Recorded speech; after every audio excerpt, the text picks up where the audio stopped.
lymphoma. And malignant proliferation, native cells of lymphoid tissue কোনগুলো সেগুলো আমরা পরে জানবো। যদি আরেকটু বড় করে আমরা জানতে চাই সেক্ষেত্রে আমরা বলতে পারি malignant neoplasm of lymphoid origin characterized by clonal expansion of cells at certain developmental stage, typically causing lymphadenopathy. এই কথাটুকুর অর্থ হচ্ছে এরকম যে ম্যালিগন্যান্ট নিউপ্লাজম তো হবেই, লিম্ফয়েড টিস্যুতে যে সেলগুলো থাকে যেমন টি সেল, বি সেল, এগুলোর ক্লোনাল এক্সপানশন হবে তাদের ডেভেলপমেন্টাল স্টেজে। আমরা যেমন যে ইরেথ্রোসাইট বা মেগাক্যারোসাইট বা গ্রানুলোসাইটের যে ডেভেলপমেন্টগুলো পড়ি যখন ব্লাড সেলের ডেভেলপমেন্ট করি, ওরকমই যখন এদের ডেভেলপমেন্টাল স্টেজগুলো আছে তার যে কোনো একটা ডেভেলপমেন্টাল স্টেজে এগুলোর ক্লোনাল প্রলিফারেশন হয় এবং এই প্রলিফারেশন অলওয়েজ ইজ ম্যালিগন্যান্ট। এবং দেখা যায় যে এগুলো সবসময় দেখা যায় যে লিম্ফেডেনোপ্যাথি করে, ইউজুয়ালি লিম্ফেডেনোপ্যাথি থাকে, সেটা হিডেন হোক বা রিভিলড হোক।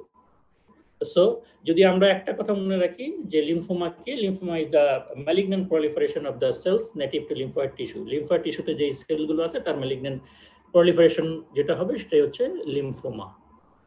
ওকে, তারপরে আমরা যাচ্ছি পরে। এখন লিম্ফয়েড টিস্যুগুলো কি সেগুলো আমাদের এখন জানতে হবে। লিম্ফয়েড টিস্যুগুলো কি? লিম্ফয়েড টিস্যুর মধ্যে প্রথম হচ্ছে আমরা যেটা জানি লিম্ফ নোডস, এটা তো লিম্ফয়েড টিস্যু। এন্ড এক্সট্রানোডাল সাইটস যেগুলো আছে সেগুলো কি? লিম্ফ নোডস এর মধ্যে এক্সট্রানোডাল সাইটস যেগুলো আছে সেগুলো হচ্ছে ওয়েল্ডার্স রিং। ওয়েল্ডার্স রিং এ হচ্ছে টনসিল, অ্যাডিনয়েড, লিঙ্গুয়াল টনসিল, এগুলো হচ্ছে ওয়েল্ডার্স রিং। এটা কোথায় থাকে আমরা জানি। তারপরে আছে Peyer's patches, vermiform appendix, liver, spleen and thymus.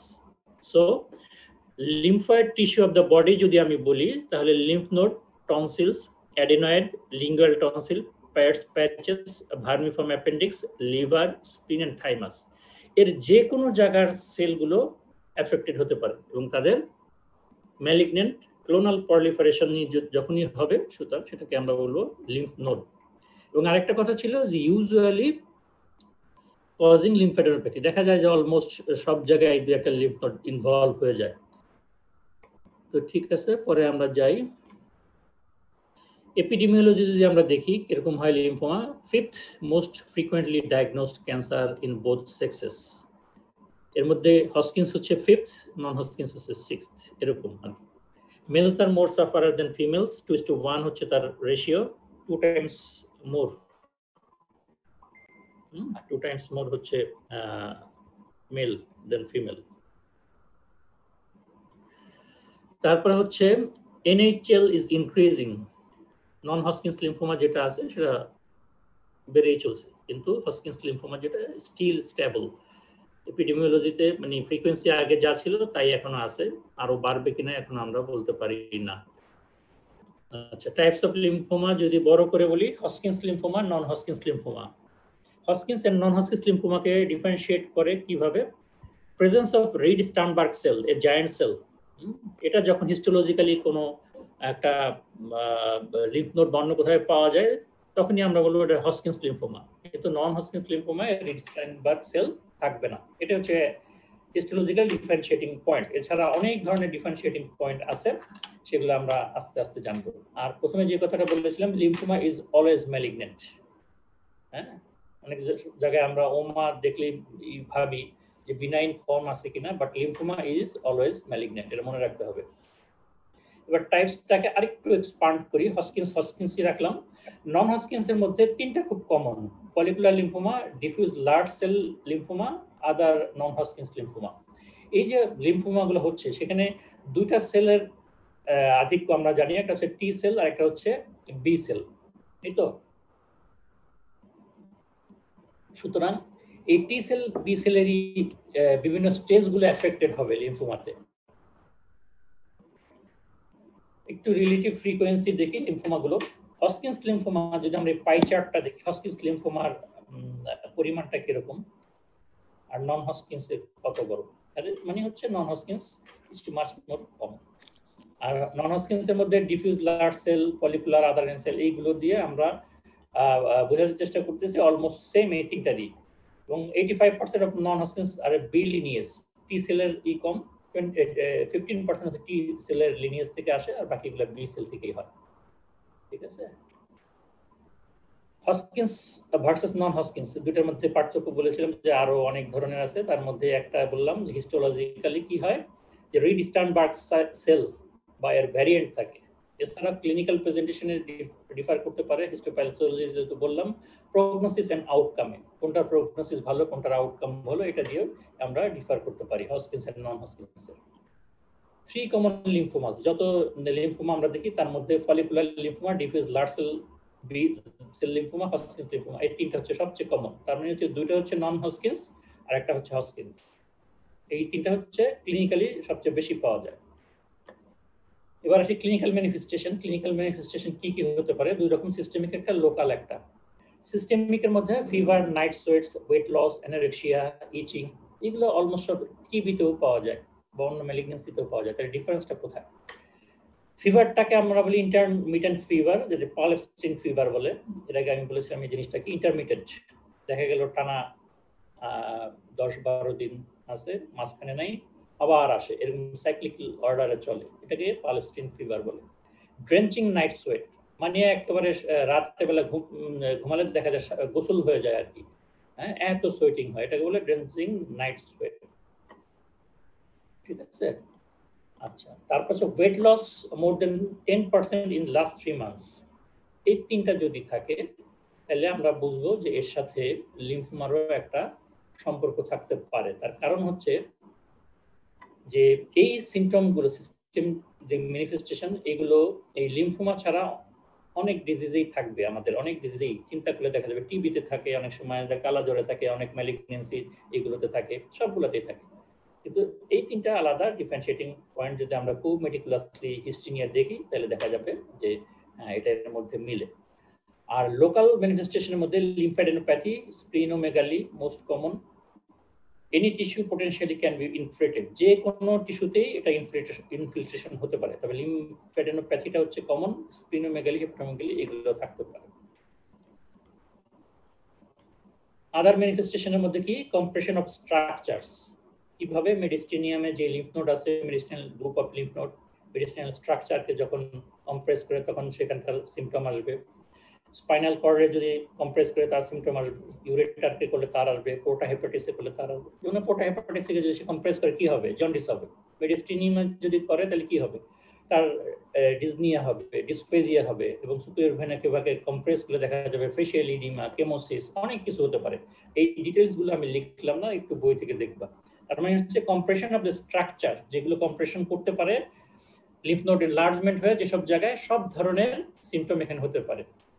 Bone marrow infiltration যখন হবে তখন সেখানে বোন ম্যারো ফেলিউর, তার মানে ফিচার্স অফ লিউকেমিয়া থাকবে এখানে। সিএনএস ইনফিল্ট্রেশন যদি হয়, কনভালশন নিয়ে প্রেজেন্ট করতে পারে।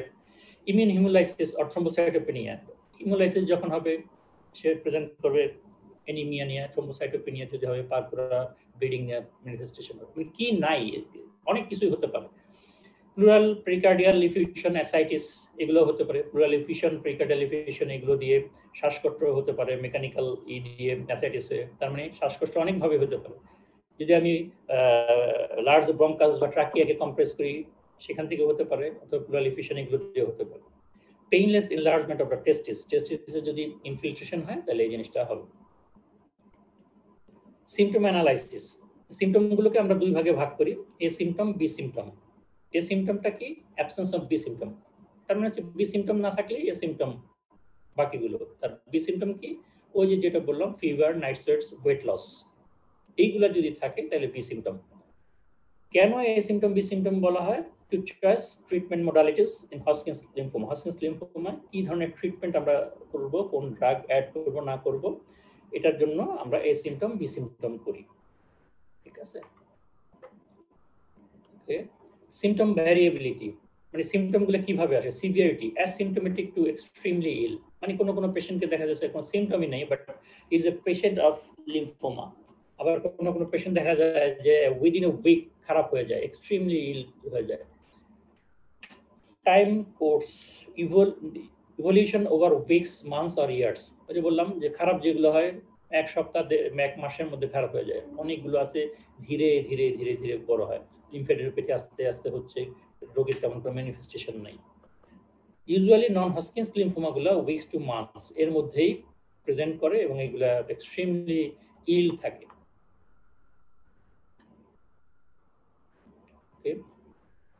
এই যে হজকিন্স সাহেবের একটা ছবি, তার নামেই হজকিন্স লিম্ফোমা রাখা হয়। এবার একটু হজকিন্স লিম্ফোমা নিয়ে আলাপ করি আমরা। Cells of origin germinal centre B cells, তার মানে হচ্ছে আমরা যখন লিম্ফ নোড জানি সেখানে জার্মিনাল সেন্টার আছে, আমরা জানি তার স্ট্রাকচার যদি জানি, সেখানে যে বি সেলগুলো আছে সেইগুলো থেকে হজকিন্স লিম্ফোমা গুলো আসে। আর নন হজকিন্স বি সেলও হতে পারে, প্রি বি সেলও হতে পারে, টি সেলও হতে পারে। Hodgkin's lymphoma Reed Sternberg cells or RS variant in the affected tissue. ওই যে বললাম যে টিউমার জায়ান্ট সেল যেটা থাকে রিড-স্টার্নবার্গ সেল অর এর ভ্যারিয়েন্ট থাকতে পারে। যেসব টিস্যু এফেক্ট করবে সেখানে আমরা বায়োপসি করলে রিড-স্টার্নবার্গ সেল পাবো, অথবা তার ভ্যারিয়েন্টগুলো আমরা দেখবো। তাহলে এখন দেখি যে ক্লাসিক্যাল হজকিন্স লিম্ফোমা, একেবারে লিম্ফ নোড নাই এমন কোনো জায়গা তাকে এফেক্ট করেনি, সব জায়গা ধরে ফেলছে। ম্যাসিভ লিম্ফেডেনোপ্যাথি হজকিন্স লিম্ফোমা, তারপরও একে খুব ইল মনে হচ্ছে না, কারণ সেটা ইন্ডোলেন্ট, ধীরে ধীরে ধীরে ধীরে সে মানে লিম্ফ নোডগুলো বড় হয়ে গেছে। এপিডেমিওলজি খুব বেশি আমাদের দরকার নাই, less frequent than non Hodgkin's lymphoma, এটা বললাম। মেল ফিমেল তো আগেই জানি। থার্ড ডিকেড এটা পিক হয়, মানে 30 বছর বয়সে। এটা 3টা ফর্ম আছে, হ্যাঁ, 3 ভাবে হয়। ইয়াং ওল্ডারে হয়, ইয়াং অ্যাডাল্টে হয়, অথবা চাইল্ডহুড ফর্ম। 3টা ভ্যারিয়েশন আমরা পরে দেখব। অন্যান্য কিছু অ্যাসোসিয়েটেড থাকে কিনা হজকিন্সের সাথে, আমরা জানি স্টেনবার ভাইরাসের ইনফেকশনে লিম্ফোমা হয়, এবং আফ্রিকান কান্ট্রিগুলোতে এটা খুবই কমন। স্টেনবার ভাইরাস ইনফেকশন হলেই দেখা যায় যে লিম্ফোমা। ছোট ফ্যামিলি থাকলে সেখানে চান্স আছে। হায়ার সোশিও ইকোনমিক স্ট্যাটাস যাদের, তাদের মধ্যে হওয়ার একটা পসিবিলিটি আছে। ককেশিয়ানদের নন ককেশিয়ান চাইতে বেশি হয়। জেনেটিক ডিসপোজিশন থাকতে পারে, এইচআইভি বা অন্য কোনো কিছু। এইগুলো হচ্ছে মানে পসিবল ইটিওলজিক্যাল ফ্যাক্টরস, ডেফিনিট পাওয়া যায় না, তবে স্টেনবার ভাইরাসের সাথে এর অ্যাসোসিয়েশন আছে, এটা অলমোস্ট প্রুভড। এবার আসি হজকিন্স লিম্ফোমার হিস্টোলজিক সাবটাইপস, কিভাবে আমরা করি এটাকে রাই ক্লাসিফিকেশন বলে। তোমরা হয়তো প্যাথোলজিতে করে থাকতে পারো Rye classification. Nodular sclerosis most common. একটা লিম্ফ নোড যদি আমরা দেখি, সেখানে দেখবো nodular sclerosis, mixed cellularity, lymphocyte rich, lymphocyte depleted, এই 4 রকম আমরা যদি হিস্টোপ্যাথোলজিক্যাল ফিচার দেখি। নডিউলার স্ক্লেরোসিস মানে হচ্ছে লিম্ফ নোড, যেটা লিম্ফ নোড এখানে বায়োপসির ক্ষেত্রে মনে রাখতে হবে পুরো ক্যাপসুল সহ লিম্ফ নোডটাকে নিয়ে আসতে হয়। মানে লিম্ফোমার বায়োপসি করতে হলে পুরো ক্যাপসুল সহ লিম্ফ নোড রিমুভ করতে হবে। স্ক্লেরোসিস আমরা জানি জিনিসটা কি, একেবারে হার্ড হয়ে কুকড়ে যাবে, দেখলে বোঝা যায় বাইরে থেকে। তার হিস্টোলজিক্যাল ফিচার যেগুলো সেগুলো তো আছে। মিক্সড সেলুলারিটির মধ্যে বিভিন্ন লিনিয়েজের সেল এবং বিভিন্ন স্টেজ অফ ডেভেলপমেন্টের সেল থাকবে। আর লিম্ফোসাইট রিচ, লিম্ফোসাইট বেশি থাকবে, লিম্ফোসাইট ডিপ্লিটেড মানে লিম্ফোসাইটের পরিমাণ কম থাকবে। এইভাবে এগুলোকে ক্লাসিফাই করা হয়। আচ্ছা, রিড-স্টার্নবার্গ সেল আমরা দেখি, আউল আই অ্যাপিয়ারেন্স, একটা এই যে টিউমার জায়ান্ট সেল, এটা হচ্ছে রিড-স্টার্নবার্গ সেল। এটা হচ্ছে hallmark, histologic hallmark of lymphoma, Hodgkin's lymphoma.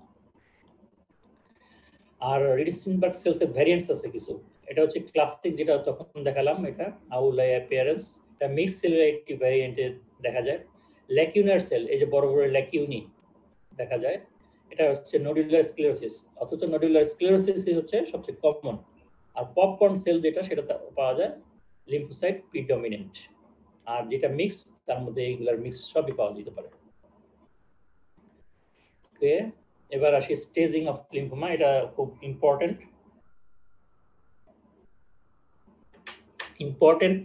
In that sense যে টিউমারের স্প্রেড, গ্রেডিং, প্রগনোসিস এবং ট্রিটমেন্ট পারপাজে এই জিনিসটা লাগে। এই কারণে এটা যদি সৌভাগ্য বা দুর্ভাগ্য ক্রমে কাউকে লিম্ফোমা নিয়ে প্রশ্ন করে, স্টেজিং এর কাছে যাওয়ার চেষ্টা করে অনেকে। 4টা স্টেজ আমরা বলি, stage 1, stage 2, stage 3, stage 4। Stage 1 হচ্ছে disease confined to one group of nodes, যেমন axillary group of lymph node, ঠিক আছে, বা সাবম্যান্ডিবুলার, যে কোনো একটা গ্রুপে কনফাইন্ড থাকবে, অন্য কোথাও যাবে না। স্টেজ 2 হচ্ছে disease present in more than one group but limited to one side of the diaphragm. দুই পাশের অ্যাক্সিলা হতে পারে, এক পাশের অ্যাক্সিলা, আরেক পাশের ম্যান্ডিবুলার, বা দুই পাশের অ্যাক্সিলা ম্যান্ডিবুলার, এরকম মানে একটার বেশি গ্রুপ এফেক্টেড হবে কিন্তু ডায়াফ্রামের এক সাইডে থাকবে, হয় উপরে ডায়াফ্রামের নাহলে নিচে। এটা হলো স্টেজ 2। স্টেজ 3 হচ্ছে disease involves on both side of diaphragm, স্প্লিন considered as a node. তার মানে হচ্ছে যে কতগুলো জায়গা ইনভলভ সেটা প্রয়োজন নাই, কিন্তু ডায়াফ্রামের উপরে নিচে যদি ইনভলভমেন্ট থাকে তাহলে এটা স্টেজ 3। এবং ডায়াফ্রামের উপরে যদি একটা অ্যাক্সিলারি গ্রুপ ইনভলভ থাকে এবং নিচে শুধু স্প্লিন থাকে তাহলে এটা স্টেজ 3। স্প্লিনকে একটা নোড হিসাবে আমাকে ধরতে হবে। আর স্টেজ 4 হচ্ছে haematogenous spread to liver, bone marrow, lungs or other non nodal site. মানে মেটাস্টেসিস যদি শুরু হয়ে যায় তাহলে এটা স্টেজ 4। এই ছবি দিয়ে একটু আমরা দেখার চেষ্টা করি। স্টেজ 1 একটা গ্রুপ, স্টেজ 2 দুইটা গ্রুপ বা তার বেশি থাকতে পারে কিন্তু ডায়াফ্রামের এক সাইড। স্টেজ 3 ডায়াফ্রামের দুই সাইডে, এটা হচ্ছে ইম্পর্টেন্ট, যতগুলো ইনভলভ হোক। এখানে দুইটা গ্রুপ দেখানো হয়েছে, অ্যাক্সিলারি এবং এখানে হচ্ছে সার্ভাইকাল, আর নিচে স্প্রিনকে দেখানো হয়েছে, সাথে অ্যাবডোমিনাল কিছু লিম্ফ নোড দেখানো হয়েছে। স্টেজ 4 যেটা সেটা হচ্ছে একেবারে ইনভলভমেন্ট বোনে, লিভারে, স্প্রিনে, সব জায়গায় মেটাস্টাসিস। এর সাথে মিক্স করা হয় এ বি সিমটমসকে। এ হচ্ছে absence of B symptoms, that is fever, night sweats, weight loss থাকবে না কিন্তু এই নোডাল ইনভলভমেন্টগুলো থাকবে। আর স্টেজ বি যখন থাকবে এর সাথে সাথে fever, night sweats, weight loss এগুলো থাকবে। খুব সহজ না? সহজই, মনে থাকে না, মুশকিল হয়ে যায়। আচ্ছা, এবার আমরা একটু দেখি পরের স্লাইডে কি আছে। ইনভেস্টিগেশন কি করব, খুব গ্রস আউটলাইন আমি এখানে বলছি। এখানে অনেক কথা আছে, ওই আগ্রুম বাগ্রুমে যাওয়া গেল না, কারণ এটা মনে রাখা যাবে না, যতটুকু লাগবে ততটুকুই। ইনভেস্টিগেশন আমরা মোটামুটি লিউকেমিয়াতে যেরকম করি ওরকমই, তারপর কিছু অ্যাডিশন থাকে। CBC with PBF, liver function test, urea creatinine, chest X-ray, CT scan of chest, abdomen, pelvis, ultrasonogram of abdomen, pelvis, serum LDH, serum copper, bone marrow study, bone scan. অনেক কিছুই করা লাগে, আবার সব কিছু নাও লাগতে পারে। যেমন একটা চেস্ট এক্স-রে আমার দরকার কেন, আমি যদি মেডিসিনাল ইনভলভমেন্ট দেখতে চাই, সিম্পল চেস্ট এক্স-রে করে অনেক কিছু বুঝতে পারি। আবার সিটি স্ক্যান চেস্টেও ওয়েল ডেলিনিয়েশনের জন্য দেখা যায়, অ্যাবডোমেন, পেলভিসে করলে সেখানে কোন কোন লিম্ফ নোড বা অন্য কোনো অর্গান ইনভলভমেন্ট আছে কিনা সেগুলো বোঝা যায়, এই কারণে। আর বাকিগুলো কেন সেগুলো একটু দেখি। পিভিএফ টু এক্সক্লুড লিউকেমিয়াস, আমরা এখানে জানি যে লিউকেমিয়ার অলমোস্ট সব ফিচারই এখানে দেখা যায়। এনিমিয়া থাকতে পারে, ব্লিডিং থাকতে পারে, জ্বর থাকতে পারে, লিম্ফ নোড এনলার্জমেন্ট থাকতে পারে, হেপাটোস্প্লিনোমেগালি থাকতে পারে। So there is every chance to mimic leukaemia in lymphoma. Lymphoma is a differential of lymphoma, leukaemia দুটাই একটা আরেকটার ডিফারেন্সিয়াল ডায়াগনোসিসে আসে। সুতরাং আমি যদি একটা পিভিএফ করি এবং এখানে যদি দেখি যে এখানে অ্যাটিপিক্যাল সেল বা ব্লাড সেল আছে, তাহলে আমার চলে যাবে লিউকেমিয়ার দিকে। আর যদি না থাকে তাহলে লিম্ফোমা আমি ভাবতেই পারি। ইএসআর, কপার, এই দুটো করা হয় ডিজিজ অ্যাক্টিভিটি। এই যে আমরা প্রথমে বলেছিলাম যে এটা ইন্ডোলেন্ট হতে পারে, অনেক লম্বা সময় ধরে হতে পারে। কিছু সময় ডিজিজ অ্যাক্টিভিটি আছে, কিছু সময় বন্ধ, কমে যায়। এটা বোঝার জন্য অ্যাক্টিভ ডিজিজ স্টেজে আছে কিনা তখন আমরা ইএসআর আর সিরাম কপার লেভেল দিয়ে আমরা বুঝতে পারি, যদি আমরা বুঝতে চাই। এলডিএস হচ্ছে টিউমার লোড, বাইরে থেকে তো সব নাও দেখা যেতে পারে। টিউমার কি পরিমাণ টিউমার ভিতরে আছে সেটার লোডটা বোঝার জন্য আমরা ল্যাকটেড ডিহাইড্রোজিনেস এলডিএস এটা করি। Alkaline phosphatase, bone marrow involvement, bone marrow না করে আমরা বুঝতে পারি যে অ্যালকালাইন ফসফেটেস যদি বেড়ে যায় বোন ম্যারো ইনভলভমেন্টের চান্স আছে, হয়ে গেছে হয়তো। এবার আসি ক্লিনিক্যাল ম্যানিফেস্টেশন। আগের ক্লিনিক্যাল ম্যানিফেস্টেশন যেটা ছিল হজকিন্স, নন হজকিন্সের দুইটা একই রকম। হজকিন্সে এই জিনিসটা যেটা হয়, লিম্ফ্যাডেনোপ্যাথি হবেই, মোস্ট হচ্ছে এটা কন্টিগুয়াস স্প্রেড, মানে হাতে একটা হলো পায়ে একটা হলো এরকম হয় না। মানে সার্ভাইকাল হলো দেখা যায় যে তারপরে যেই সার্ভাইকাল রাইট সাইডের ওই সাইডের অ্যাক্সিলারি, অথবা এক সাইডের অ্যাক্সিলারি হলো পরে আরেক সাইডের অ্যাক্সিলারি, মানে পর পর তার ইনভলভমেন্ট হতে থাকে, একটা অর্ডারলি ফ্যাশনে হয়। নন হজকিন্সে এটা হয় না। নন হজকিন্সে মানে কোনো নেই, আগা মাথা নেই, উপরে একটা নিচে একটা এদিকে একটা এদিকে একটা, এইভাবে ইনভলভমেন্ট হবে। কিন্তু হজকিন্সে একটা অর্ডারলি ফ্যাশনে হবে। Extranodal sites relatively uncommon except in advance cases. এই যে যেটা বলা হলো যে এক্সট্রানোডাল সাইট যেগুলো আছে এগুলো আনকমন, যেটা নাকি হসকিন্সে খুব বেশি হয়। কারো হয়তো দেখা যায় যে হেপাটোস্প্লেনোমেগালি নিয়ে শুরু হয়ে গেছে। আর বি সিমটম এটার মধ্যে থাকে। নন হসকিন্সে হচ্ছে ওই রিলেটেড সিমটম থাকে যেখানে ইনভলভমেন্ট হয়, হেপাটোস্প্লেনোমেগালি বা এটা যেসব ইনভলভমেন্ট হলে হবে ওইগুলো বেশি থাকে। বি সিমটমসটা থাকবে হচ্ছে হসকিন্সে। ট্রিটমেন্ট মোডালিটিস, কি কি ট্রিটমেন্ট মোডালিটি আছে এখন? রেডিওথেরাপি, কেমোথেরাপি, কম্বাইন্ড থেরাপি, বোন ম্যারো ট্রান্সপ্লান্টেশন, এগুলো দিয়েই আমরা চিকিৎসা করি। অলমোস্ট মানে সব ধরনের নিউপ্লাস্টিক ডিজিজগুলোতে এইভাবেই ঘোরাফেরা করে আর কি। ট্রিটমেন্ট রিস্ক গ্রুপ, তিনটা প্রেজেন্টেশন হতে পারে: favourable presentation, intermediate presentation, unfavourable presentation. Stage 1-2 এ যদি থাকে ফেভার করবে ট্রিটমেন্টের রেসপন্সও ভালো হয়। ইন্টারমিডিয়েট হচ্ছে স্টেজ 2B, 1B, 3A, আর আনফেভারেবল যেটা স্টেজ 3B, 4। এত কিছু মনে রাখার দরকার নেই, তিনটা মনে রাখলেই হবে: ফেভারেবল, ইন্টারমিডিয়েট, আনফেভারেবল। আর খুব ভালো জানতে হলে এগুলো মনে রাখতে চাইলে রাখা যাবে, কোনো সমস্যা নেই।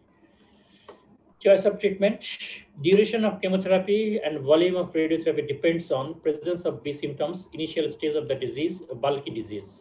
সুতরাং আমি কোন কেমোথেরাপি, কি ভলিউমের রেডিওথেরাপি দিব বা কোনটা চয়েস করবো, either chemotherapy alone or chemotherapy radiotherapy or radiotherapy কতটুকু দিব, সেগুলো B symptoms, initial stage of the disease এবং বাল্কি ডিজিজ, এইগুলোর উপর আমি ডিপেন্ড করব, আমি এটা ঠিক করব এগুলো দিয়ে।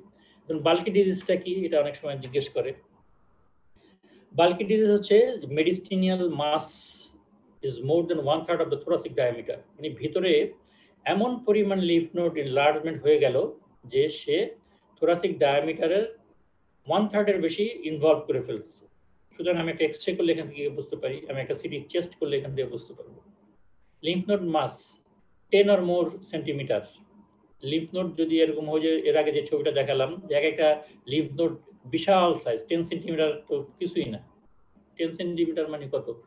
4 ইঞ্চির মতো, তার চাইতে অনেক বড় হয়। সুতরাং 10 সেন্টিমিটার বা তার চেয়েতে বেশি যদি ইনভলভমেন্ট কোনো জায়গায় থাকে, সেটাকে আমরা বাল্কি ডিজিজ বলবো। Or more than 3 nodal involvement যদি থাকে, তিনটা সাইটের চাইতে বেশি ইনভলভমেন্ট থাকে, তাহলে এটা লেখাটা আমার উঠে নেই, তাহলে আমরা এটাকে বলবো বাল্কি ডিজিজ। সুতরাং এই বাল্কি ডিজিজ একটা প্যারামিটার, আমি কি ট্রিটমেন্ট চুজ করব তার জন্য। আচ্ছা, তাহলে হসকিন্স ডিজিজের জন্য আমরা কি করি? আমরা যদি দেখি combination multi agent chemotherapy for Hodgkin's কি কি দেই, আমরা দুটা প্রোটোকল ফলো করি, এবিভিডি, চপ। চপ এবিভিডি কোনটা কখন কিভাবে দিব সেগুলো ডিপেন্ড করবে ওই যে বাল্কি ডিজিজ, বি সিমটম এবং ইনিশিয়াল স্টেজ, সে কত দ্রুত প্রেজেন্ট করলো, পেশেন্টের অবস্থা কি তার উপরে। নামগুলো শুধু জানি, এবিভিডিতে অ্যাড্রিয়ামাইসিন, ব্লিওমাইসিন, ভিনব্লাস্টিন, ডেকারবাজিন। আর চপে হচ্ছে সাইক্লোফসফামাইড, অনকোভিন, প্রোকারবাজিন, প্রেডনিসোলোন। এই ভিনব্লাস্টিন এবং অনকোভিন কিন্তু একই জিনিস, হ্যাঁ, এখানে মিলানোর জন্য লেখা হয়েছে। এবং এই ভিনব্লাস্টিনটা আমাদের অলমোস্ট সবার বাসায় আছে। কিভাবে? নয়নতারা গাছ থেকে এই ভিনব্লাস্টিন তৈরি হয়। নয়নতারা গাছ যেটা আছে সেই ফুল থেকে ভিনব্লাস্টিন তৈরি হয়। তো সুতরাং মাল্টি এজেন্ট কেমোথেরাপির মধ্যে আমরা এবিভিডি আর চপ প্রোটোকল ইউজ করি যদি আমরা দেই, কেমোথেরাপি দিই। এর সাথে ফিল্ড রেডিয়েশন লাগতে পারে যদি রেডিওথেরাপি লাগে। এটা বিভিন্ন প্রোটোকল আছে, সেই প্রোটোকল দেখে দেখে ট্রিটমেন্ট করা হয়, মুখোমুখি করা সম্ভব না। ইনভলভমেন্ট কিরকম সেই প্রোটোকল মিলানোর পরে তারপরে এগুলো চুজ করা হয়। ডিটেলস আমরা আমাদের এই স্টেজে না জানলেও চলবে। Combination multi agent chemotherapy for non Hodgkin's lymphoma, CHOP, COPADAM, এরকম আর কি। কিন্তু সেখানে একটা ডিফারেন্স আছে, multi agent systemic and intrathecal chemotherapy, মানে ইন্ট্রাথিক্যাল দিতে হবে, যেটা নাকি হসকিন্সে আমাদের লাগতো না, কারণ এটার ম্যানিফেস্টেশন একেবারে মানে ইসে চলে যায়, স্পাইনাল কর্ডে চলে যায়, এই কারণে দুইটাই লাগে। চপ, কোপাডাম এইভাবে আমরা দিতে পারি। এইগুলো হচ্ছে ড্রাগগুলোর নাম, কেউ যদি মনে রাখতে চায় মনে রাখতে পারো। তবে এই যে অ্যাড্রিয়ামাইসিন আরেক নাম ডেনোরুবিসিন, এই ড্রাগটা দেখলেই চেনা যায়, লাল রঙের রক্তের মতো দেখা যায়। অনকোভিন হচ্ছে ভিনব্লাস্টিন, প্রেডনিসোলোন আমাদের পরিচিত ড্রাগ, সাইক্লোফসফামাইডও আমরা অনেক জায়গায় ইউজ করি, ওয়ার্ডে দেখা যাবে। এইগুলো আমরা বিভিন্ন সময় ওয়ার্ডে কাজ করতে গেলেও দেখতে পাবো। আমাদের ওয়ার্ডে হয়তো হয় না, মেডিসিন বা ওইসব ওয়ার্ডে গেলে হয়তো দেখা যাবে যে সাইক্লোফসফামাইড, মেথোট্রেক্সেট তো ইসে ইউজ করি, জিআরএ অথবা রিমাটয়েড আর্থ্রাইটিসে ইউজ করে। সুতরাং আমাদের পরিচিত ড্রাগ মেথোট্রেক্সেট, প্রেডনিসিলিনও পরিচিত, আমরা অ্যাজমাতে ইউজ করি প্রেডনিসিলিন। এছাড়া অনেক ডিজিজ আছে, এটা দরকার নাই।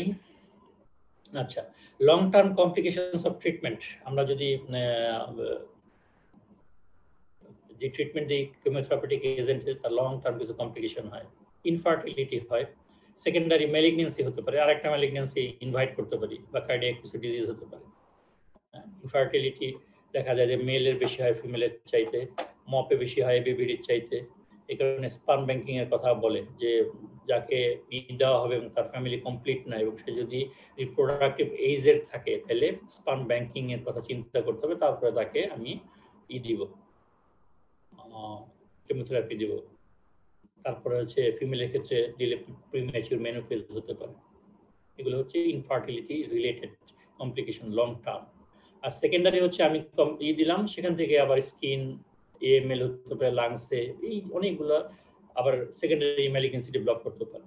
মানে একটা দিয়ে চিকিৎসা করতে গেলে আরেক ম্যালিগন্যান্সি আর কার্ডিয়াক ডিজিজ হতে পারে। এইগুলো হচ্ছে লং টার্ম কমপ্লিকেশন। এইখানে আমরা একটু দেখি যে এই দুইটার যে ডিফারেন্স অনেকভাবে আমরা করার চেষ্টা করেছি, সেগুলো কি কি। এজ হচ্ছে নন হজকিন্স যে কোনো এজেই হতে পারে, টিন এজ বা তার আগেও হয়, এটা বেশি। হজকিন্স ডিজিজের মানে ট্রাইমোডাল অ্যাপিয়ারেন্স, তিনটা জায়গায় বেশি হয়। চাইল্ডহুডে একটা, ইয়াং অ্যাডাল্টে একটা, আবার ওল্ডার 50 বছরের উপরে, 50 থেকে 75 একটা, ইয়াং অ্যাডাল্ট হচ্ছে দেখা যায় 25 থেকে 30 একটা, আর চাইল্ডহুডের মধ্যে দেখা যায় 5 থেকে 15 বছরের মধ্যে এটা দেখা, তিন ভাবে এটা পিক দেখা যায়। মেল ফিমেল রেশিও সব জায়গায় 2:1, male is much more suffer than in both cases. মানে দুইটা মেলের এগেনস্টে একটা ফিমেল সাফার করে। Frequency most common 60%, non Hodgkin's 60%। আমরা যদি 100টা কেস বাছাই করি লিম্ফোমার, তার মধ্যে 60টা পাবো হচ্ছে নন হজকিন্স আর 40টা পাবো Hodgkin's. At the time of diagnosis, non-Hodgkin's is generalized, একেবারে ছড়ায় পড়ে বললাম, এটা হচ্ছে মান্থস টু উইকসে এটা ছড়া যায়। আর সাধারণত দেখা যায় যখন ডায়াগনোসিস হয় হজকিন্স হচ্ছে লোকালাইজ থাকে। কমন প্রেজেন্টেশন হচ্ছে মিডিয়াস্টেনিয়াল মাস, সার্ভাইকাল এক্সিলারি লিম্ফেডেনোপ্যাথি এবং অন্য অন্য জায়গায় অ্যাবডোমিনে হবে, এদিকে ওদিকে হবে, কিন্তু এখানে দেখা যায় এক্সিয়াল সবচেয়ে বেশি এফেক্টেড হয়। এক্সিয়াল মানে কোনগুলো, সার্ভাইকাল, তারপর হচ্ছে মিডিয়াস্টেনিয়াল, এই জিনিসগুলো দেখা যায়। হেপাটাইটিস স্প্লিনোমেগালি কমন নন হজকিন্সে, কিন্তু এখানে খুব কম। Dissemination in bone and CNS commoner and quick, less common in Hodgkin's. Systemic feature not used for staging, যেটা বলছিলাম আমরা যে স্টেজিং ধরা হয় না এখানে, এটা একেবারে মানে রোগী আসলে যেই প্রোটোকল আসে সেইভাবেই দিয়ে দেওয়া হয়, ওইভাবে ওয়েট করার সময় থাকে না। আর হচ্ছে হজকিন্সে used for staging. Indications of bone marrow transplantation, কোথায় কোথায় আমরা বোন ম্যারো ট্রান্সপ্লান্টেশন আমাদের করা লাগতে পারে। রিফ্র্যাক্টরি মানে নেভার অ্যাচিভ রেমিশন, আমরা ওই যে হিসেবে মতো মানে ইন্ডাকশন করলাম, কনসোলিডেশন করলাম, অনেক কিছু করলাম, কিন্তু দেখা যাচ্ছে সে রেমিশনে আসলোই না, সেটাই হচ্ছে রিফ্র্যাক্টরি, সেখানে বোন ম্যারো দেওয়া লাগবে। রিল্যাপস কোনগুলো, যে কেমোথেরাপি দিলাম 4-5 মাস শেষ হয়ে গেল, ভালো ছিল, কিন্তু 1 বছরের মধ্যেই দেখা গেল তার আবার রিল্যাপস। 1 বছরের কমে রিল্যাপস যদি হয়, তাহলে সেখানে আমরা বোন ম্যারো ট্রান্সপ্লান্টেশন করব।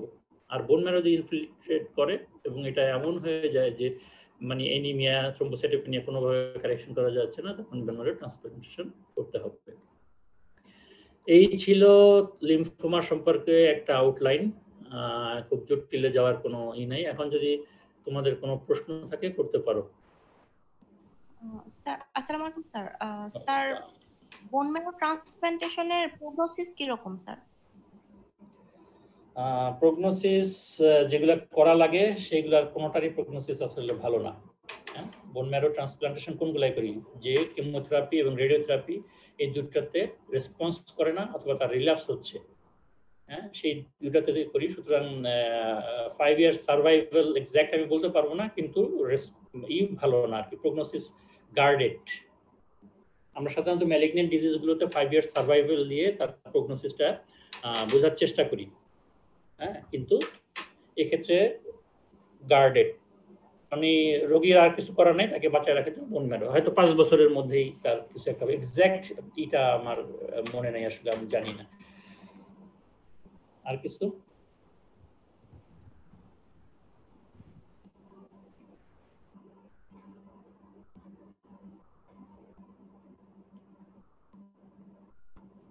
আর স্যার মানে স্যার যদি অন্য মানে বোন ম্যারো ট্রান্সপ্লান্টেশন না লাগে, মানে এরকম কন্ডিশনে স্যার যদি কেমোথেরাপি দেয়া হয় বা স্টেজ 1-2 থাকে, তাহলে কি স্যার প্রগনোসিস ভালো হবে?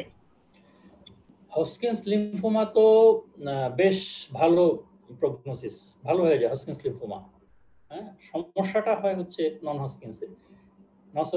নন হজকিন্সের মানে কেমোথেরাপি দেওয়ার পরেও 5 ইয়ার সার্ভাইভাল খুব ভালো না, খুব কম আছে। খুব ইনিশিয়াল স্টেজে যদি তাকে দেওয়া হয়, সেখানে তোমার ভালো, তোমার প্রগনোসিসটা ভালো হয়। তবে ওই 5 ইয়ার সার্ভাইভাল এটা একটা ব্যাপার আছে, কারণ প্রলং কেমোথেরাপি লাগে।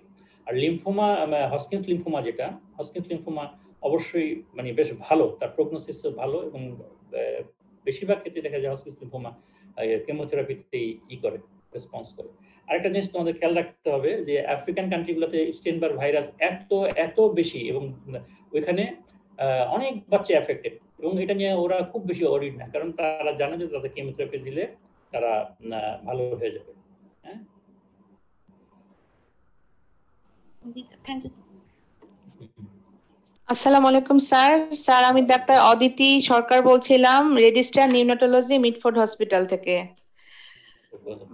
Nice to be here with your class, sir. Nice presentation, sir. I have a question.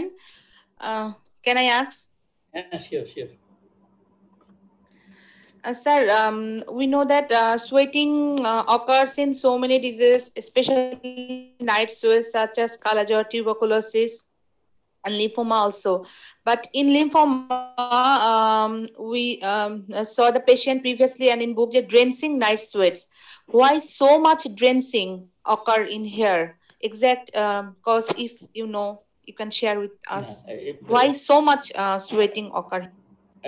এটা এই জিনিসটা এর আগে আমি প্রশ্নের সম্মুখীন হয়েছি, এক্সাক্ট অ্যান্সার আসলে আমার এটা জানা নেই। তবে ডিফারেন্সিয়েট করার জন্য এটা বলে যে ড্রেঞ্চিং নাইট সোয়েট, জামা কাপড় ভিজে যায়, গোসল হয়ে যায়, কিন্তু এক্সাক্ট কি কারণে ওইগুলোতে হয় সেটা স্যার আমরা আসলে অনেকেই মানে পরীক্ষা অনেকে জিজ্ঞেস করে স্যার আমাদেরকে, কিন্তু আমরা আসলে এক্সাক্ট কজটা জানতে পারি না। বিভিন্ন ভাবে বলে, একটু ঘুরে অ্যান্সারটা বলে, সেটা বলে হচ্ছে যে সোয়েট গ্ল্যান্ডগুলো হাইপার স্টিমুলেটেড হয় বিষয়ের ক্ষেত্রে। কিন্তু কেন হয় মানে so much sir cancerous cell, so much cancerous cell বলে যে মানে কিছু কেমোকাইন সাইটোকাইনস রিলিজ করছে, সেজন্য sir maybe cause of sweating. সেটা হলো বাল্কি ডিজিজের ক্ষেত্রে ওই জিনিসটা হয়, কিন্তু স্পেসিফিক টিউমার লোড যেখানে স্যার বেশি থাকবে মোর, কিন্তু হ্যাঁ না স্পেসিফিক, হ্যাঁ জি স্যার এটাই শুনেছিলাম স্যার। হ্যাঁ, কোন কেমোকাইনগুলো সেটা করে সেটা ডিটেক্টেড না, যার কারণে এই হাইপোথেটিক্যাল। জি স্যার ইন্টারলিউকিন 6 আর 1 যেমন স্যার বলে ইচিং করে, কিন্তু এটা কজটা স্যার আমি আসলে জানি না, সেজন্য। হ্যাঁ না, এটা অনেকে বলে, এবং ওই যে অ্যানসারটা হাইপোথেটিক্যাল হয়, এই কারণে মানে প্রশ্ন আমি খুব বেশি করি না। জি স্যার স্পেসিফিক কি না অনেকেই করে, স্যার আমি পারিনি তো সেজন্য জিজ্ঞেস করেছি। না ঠিক আছে, সমস্যা নাই, তোমার এই প্রশ্ন ঠিক আছে। এবং এগুলো হচ্ছে পোস্ট গ্রাজুয়েশনে জিজ্ঞেস করে, এবং যারা জিজ্ঞেস করে আমার ধারণা তারা স্পেসিফিক অ্যানসার দিতে পারে না। কোন কেমো এটা হলো একটা ভেগ অ্যানসার, যে কেমোকাইন বেশি হয় হয়, সেটা হচ্ছে আন্ডার গ্রাজুয়েট লেভেলে হয়তো অ্যানসার নিবে, কিন্তু পোস্ট গ্রাজুয়েশনে যদি কেউ জানতে চায় স্পেসিফিক্যালি কোন কেমোকাইন বা কোন সাইটোকাইন এটা করে, তাহলে তাকে স্পেসিফিক নাম বলতে হবে। এটা আমি কোনো বইতে পাই নাই, কিন্তু অনেকে প্রশ্ন করে, আমি এটা দেখি বের করা যায় কিনা, বের করা গেলে আমি জানাবো। আর sir we successfully discharged 2 Hodgkin lymphoma patient completing chemotherapy from Mitford Hospital, and they are doing well, and so in here prognosis is good in our hemato-oncology ward here. আসলে সলিড টিউমার তো সবগুলোই almost কিউর করা যায়, nephroblastoma হোক বা যেগুলো solid টিউমারগুলো নিয়ে খুব বেশি চিন্তা করা প্রয়োজন পড়ে না, কারণ এই হজকিন্স লিম্ফোমা একেবারে ভালো রেসপন্স করে, ভালো হয়ে যায়। হ্যাঁ, পেডিয়াট্রিক স্যার হ্যাঁ আমাদের দুটো পেশেন্ট স্যার আমরা ডিসচার্জ করেছি সাকসেসফুলি, মানে আর একটা পেশেন্টকে আমরা লুজ করেছি আর কি, সেটা মিজেলস এর জন্য, নট ফর লিম্ফোমা। ওর পরে মিজেলস হয় আর হ্যাঁ স্যার সেই জন্যই মানে আমার নষ্ট হয়ে যায়, তখন আর কি করা যায়, হ্যাঁ কেমোথেরাপি সে সেটা নিতে স্যার পারে না। পরে ওর ডায়রিয়া হয় স্যার, ঝামেলা হয়ে যায়। কিন্তু আমরা দুটো পেশেন্ট স্টেজ 2 তে একটা ছিল আর স্টেজ 3 তে একটা ছিল স্যার, আমরা সাকসেসফুলি ডিসচার্জ এবং they are coming follow up here and doing well. এই ভালো, ঈশ্বর প্রগনোসিস খুবই ভালো। যদি কেমোথেরাপি সহ্য করতে পারে, প্রোভাইডেড যে তার অন্য কোনো না থাকে এবং কেমোথেরাপি যদি সে টলারেট করতে পারে, হজকিন্স লিম্ফোমা গুলো খুব ভালো রেসপন্স করে এবং ভালো হয়ে যায়। সমস্যা যত সব হচ্ছে নন হজকিন্স নিয়ে। নন হজকিন্স গুলো যত আর্লি প্রেজেন্ট করে তত বেশি খারাপ হয়, যত আর্লি আসবে তত বেশি খারাপ, মানে তত বেশি অ্যাগ্রেসিভ। এবং সাধারণত এগুলো অ্যাবডোমিনাল এবং পেলভিক লিম্ফ নোড এনলার্জমেন্ট নিয়ে আসে। হ্যাঁ, ওইখানে সমস্যা হয়, দেখা যায় ইউরেটারের চাপ পড়তেছে বা এদিক ওদিকে, এগুলো নিয়ে আসে, ওইগুলো বেশি খারাপ হয়। এবং ওইখানে যেটা হয় যে যেই ধরনের কেমোথেরাপি আর রেডিওথেরাপি ইউজ করা হয়, সেইখানে ওগুলোতে পেশেন্ট আরো বেশি খারাপ হয়ে যায়।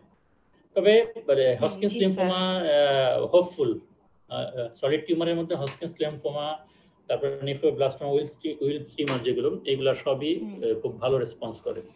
এই পেডিয়াট্রিক অনকোলজির মধ্যে, খারাপ রোগের মধ্যে এইগুলাই হচ্ছে সবচেয়ে যেমন লিউকেমিয়াতে 85% দেখা যায় যে আমরা ভালো করে দিতে পারি যদি সে পুরা যদি সে নিতে পারে। 5 year survival প্রবলেম হ্যাঁ যদি প্রবলেম হয় যে সেকেন্ডারি ইনফেকশন গুলোতে, ইনফেকশন, এটাই আমাদের দেশে প্রিভেন্ট করা মুশকিল হয়ে যায়। Thank you Aditi. আর thank you sir, nice presentation. Actually খুব কনফিউজড হয়ে যেতাম আন্ডার গ্রাজুয়েটে, still now sir confused. Sir না আমার জন্য না, কিন্তু স্যার আন্ডার গ্রাজুয়েটের জন্য স্যার কমপ্লিট প্রেজেন্টেশন, কারণ স্যার খুব কনফিউজড হয়ে যায় ওরা স্যার, হজকিন নন হজকিনের ডিফারেন্স কি করব, মানে এইটুকু পড়লেই মনে হয় স্যার ওদের এনাফ, মানে আমার মনে হয় স্যার আপনার ক্লাসটা করলে আলাদা করে দিতে পারলেই ট্রিটমেন্ট করে সম্ভব। কারণ এই ট্রিটমেন্ট তো স্পেশাল ইউনিটে, আজকের ক্লাসটা 40 মিনিটের আগেই শেষ হওয়া এবং তার সাথে কিছু ডিসকাশনও ছিল। রিলগ ইন করাতে আর একটু অনেক সময় আমরা পাবো আলোচনা করার। যদি তোমাদের কোনো প্রশ্ন আজকের এই সম্পর্কে শুধু না, টোটাল কোর্স যেটা আছে, স্পেশালি যে ক্লাসগুলো আমি নিয়েছিলাম তার সম্পর্কে যদি কোনো তোমাদের কোশ্চেন কোয়ারি ক্লারিফিকেশন থাকে, তোমরা জানতে পারো। কারণ তোমাদের এর মধ্যে কিন্তু পরীক্ষা দিতে হবে আসলে, কারণ এই অক্টোবর মাসে আর একটা ফাইনাল এটা শুরু হয়ে যাচ্ছে। এবং আমি বলবো তোমরা বাসায় যে যেখানে থাকো প্রিপারেশন নেওয়া শুরু করো। এরকম না যে খুললেই আমাকে সময় দিচ্ছে, বা এরকম মনে হতে পারে এরকম যে বন্ধের মধ্যে একটা ডেট দিয়ে দিবে তোমাকে, হয়তো পরীক্ষার আগে 1 সপ্তাহ 1.5 সপ্তাহ আগে হয়তো বলে খুলে দিবে যে হ্যাঁ ওপেন ফর এক্সামিন, এরকম হতে পারে। তো এই কারণে আমি বলবো যে প্রিপারেশনটা তোমরা নাও। প্রিপারেশন নিলে তোমাদের জন্য ভালো। আর ডিসকাশনের জন্য তো আমি বললাম যে তোমরা এইগুলো ইউজ করতে পারো, জুম, তারপরে গুগল মিট, এগুলো ইউজ করে নিজেরা ডিসকাস করে পড়াশোনা করতে পারো। সমস্যা ওই একটাই হবে যে পেশেন্ট দেখা নিয়ে সমস্যা, সেটা সবার জন্যই হবে এবং সেটা কিভাবে ওভারকাম করা যায় খোলার পরে হয়তো আমরা চেষ্টা করব আর কি এটা বোঝার।